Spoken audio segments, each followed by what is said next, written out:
Pernah kita fikir tak? You pergi hospital kerajaan. Bayar berapa? RM1. Bila doktor cek, ambil ubat balik. Pernah tak you singgah kat farmasi tanya, harga ni berapa? Harga barang-barang yang ubat yang buat balik. Pernah tak kita tanya? Kita tak pernah tanya pun. Patutnya mereka tanya, sepatutnya. Tanya. Pergi kedai, farmasi tanya. Saya pergi tadi jumpa ni. Saya bayar RM1 lah. Ini berapa? Patutnya berapa? 20 sen ke? 30 sen ke? Cuba tanya. I guarantee you, semua ubat-ubat kita tu melebihi. Sudahlah bayar RM1. You pergi klinik doktor tu, masuk saya RM60. Setiap kali membeli barang keperluan dan merasakan harganya mahal, pihak yang sering dipersalahkan ialah Kementerian Perdagangan Dalam Negeri, Koperasi dan Kepenggunaan KPDN-KK. Ini kerana segelintir pihak itu beranggapan kementerian dengan perkataan kepenggunaan itu bertanggungjawab sepenuhnya dalam pengawalan semua harga barang supaya stabil, murah dan mudah dibeli. Timbul juga persoalan kenapa kementerian boleh mengawal harga barang keperluan pada musim perayaan tetapi selepas itu ia mahal kembali. Wartawan Harian Metro Muhammad Izawan Baharin berpeluang bertanya perkara itu kepada Menteri Perdagangan Dalam Negeri, Koperasi dan Kepenggunaan Datuk Seri Hamzah Zainuddin sempena setahun beliau menjawat jawatan itu. Seminggu dua saya masuk ke kementerian ini, isunya banyak berkisar ke masalah harga barang. Maka itu yang saya nampak ketika itu yang begitu hebat. Sama ada ianya benar, sama ada ianya persepsi, saya terpaksa tepuhi dan jawab. Maka sebab itu saya mempunyai pendirian bahawa ketika itu yang saya nampak bukan hanya rakyat 30 juta tidak faham tentang kementerian ini, kawan-kawan media pun tak faham. Maka sebab itu saya mengambil pendekatan untuk menjelaskan tentang apa yang kementerian ini buat yang sebenarnya. Jadi banyak perkara yang telah kita lakukan adalah untuk akhirnya selepas tahun media lebih memahami akan tanggungjawab kementerian ini yang sebenarnya. Contohnya selepas hari saya hadir pelancaran promosi Hari Koperasi Negara. Maka bermakna koperasi juga adalah salah satu agenda utama di kementerian ini kerana koperasi adalah satu-satunya gerakan yang memberikan manfaat kepada anggota. Oleh kerana anggota koperasi itu berjumlah melebihi 7 juta, maka bermakna ia adalah merupakan sesuatu yang boleh memberikan kekuatan kepada negara, bukan hanya dari segi merapatkan atau mendapat sokongan, tetapi juga untuk membantu mereka dari segi mencari pendapatan yang lebih dalam waktu yang sama untuk membantu kerajaan dalam menangani kos sara hidup. Jadi penekanan ataupun agenda utama kerajaan dalam agenda ini tak nampak oleh rakyat. Yang mereka nampak seolah-olah kalau harga ayam naik, KPDN-KK kena tentukan supaya harga ayam turun. Yang mereka tak nampak adalah tentang kedudukan supply chain, total supply chain.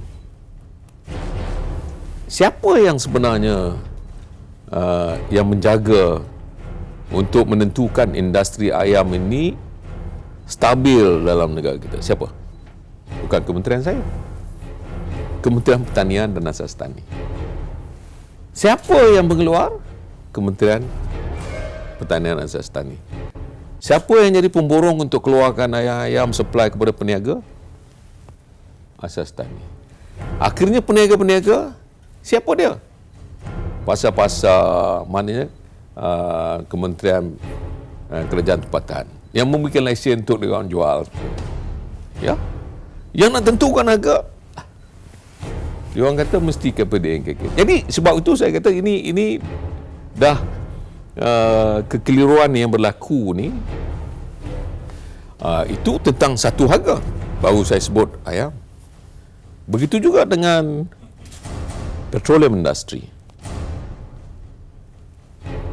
Yang jaga nak menentukan automatic price mechanism, ianya ditentukan oleh Kementerian Kewangan. Tak ada kena-mena dengan saya. Yang kita bagi, yang kita jaga adalah license untuk sesiapa nak membangunkan petrol station. Sebab apa? Sebab kita nak tentukan tidak ada orang yang menyuruh minyak. Nak tentukan pembekalan cukup. Nak menentukan supaya tidak ada orang yang bawa lari minyak dan ekspor. Ada penguat kuasa. Tadi daripada yang sekecil ayam tadi tu, yang sebesar minyak. Siapa yang nak tentukan harga? Bukan saya. Kementerian Kewangan. Okey. Jadi ini semua memberikan gambaran yang susah untuk difahami oleh rakyat kerana nama kementerian ini, Perdagangan Dalam Negeri, Koperasi dan Kepenggunaan, yang tentunya orang nampak pengguna. Yang orang tak nampak tadi, yang macam saya kata, industri. Perdagangan dalam negeri. Apa dia? Itulah tadi. Nak tentukan minyak cukup, petroleum. Kita nak beritahu dengan oil company we call. Tapi nak tentukan dari segi total supply chain, nak tentukan automatic price mechanism tadi. Bukan kita. Okay. Begitulah ada juga dengan gas. Yang nak tentukan sama ada gas ni ada subsidi ke tidak ke, bukan saya. Kementerian Kewangan. Tapi nak tentukan supaya barang-barang ini tidak dibawa lari. Enforcement yang diberikan kepada saya. Apa yang menyebabkan pengguna merasakan bahawa hanya kementerian ini saja yang dapat menyelesaikan masalah ini adalah kerana nama kepenggunaan itu tadi, consumerism. Okay. Consumerism ini tertakluk kepada sesuatu barang yang ditentukan oleh pengguna sama ada ianya diperlukan ataupun tidak. Ya. Jadi dari segi konsep ini, dia kena ada 3 konsep. Pertama, economic consumerism. Apa dia? Dia kena ada supply and demand. Okay? That is the understanding yang semua dunia kena tahulah. Bukan hanya dunia, kita Malaysia menggunakan konsep free market economy. Maknanya ada demand, ada supply, sudah tentu ada perniagaan. Kalau ada demand, tak ada supply, maka sudah tentu harga barang itu akan naik. Kalau ada supply tetapi tak ada demand, maka sudah tentu peniaga-peniaga juga tak boleh nak berniaga untuk mencari keuntungan. You tak kira saya sebagai Melayu. Tapi sebab saya pembeli, hari ini seolah-olah dimainkan oleh setengah golongan.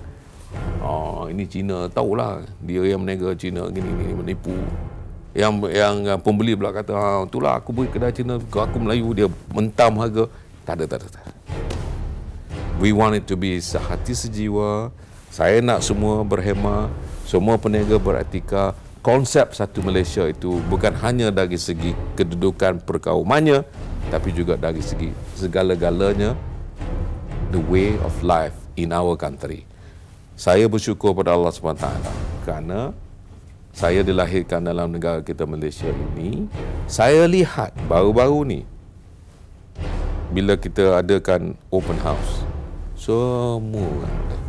Kita ada di Putrajaya, semua golongan ada, semua kaum ada. Kita buat di kementerian masing-masing, begitu juga. Semua kaum ada, semua golongan ada. Jadi bermakna, kalau ini boleh kita buat, kita amalkanlah juga dalam budaya kita, budaya kehidupan kita. Sama ada kita berniaga ataupun kita jadi pengguna. Kepada peniaga, dia kena ingat bahawa dia juga akan jadi pengguna. Bukan dia berniaga sentiasa. Ada barang-barang yang dia juga jadi pengguna. Kepada pengguna, dia juga kena ingat, kadang-kadang kala dia juga berniaga. Jadi semuanya seharusnya mempunyai etika, konsep bantu-membantu. Jadi kita nak hilangkan semua persepsi itu tadi apabila kita dapat mencari kita punya cara kehidupan kita yang dapat hidup bersama, tidak ada syak wasangka, percaya mempercayai. Dan konsep inilah saya wujudkan Friends of KPDNKK. Friends of KPDNKK yang kita nak buat ini tak pilih kaum. Friends of KPDNKK ini tak pilih golongan.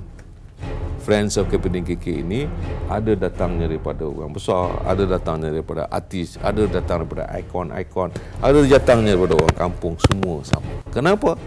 Kerana saya nak pastikan Friends of KPDNKK lah yang akan keluar menjadi mata dan telinga. Mereka lah yang akan menentukan dan melaungkan, mengeluarkan kenyataan sama ada kedai itu menjual harga patut ataupun tidak. Kalau dia jual harga patut mengikut kriteria yang kita kemukakan, kita letakkan logo. Siapa yang akan letakkan? Friends of KPDNKK. Dan apabila kedai itu mula-mula harga patut tiba-tiba tak patut, siapa yang tarik balik? Friends of KPDNKK. Yang kita fikir hari itu aku pergi kedai mamak ni, dia hentamnya Milo RM4. Padahal dia jumpa mamak, dia pergi kedai mamak tu pagi breakfast. Dia kata mamak dia jual Milo kat aku RM4. Mahal, komplain. Pak. Padahal malam tadi dia duduk punyalah lama dekat Starbucks. Berapa satu cup? RM12. You cannot get less than RM10. Ada dia komplain? Dia tak komplain pun. Kopi yang sama kedai mamak hanya harga RM2.5, dia komplain. Kan? Jadi dia sanggup bayar brand tadi daripada the reality. Kalau brand maknanya gaya hidup.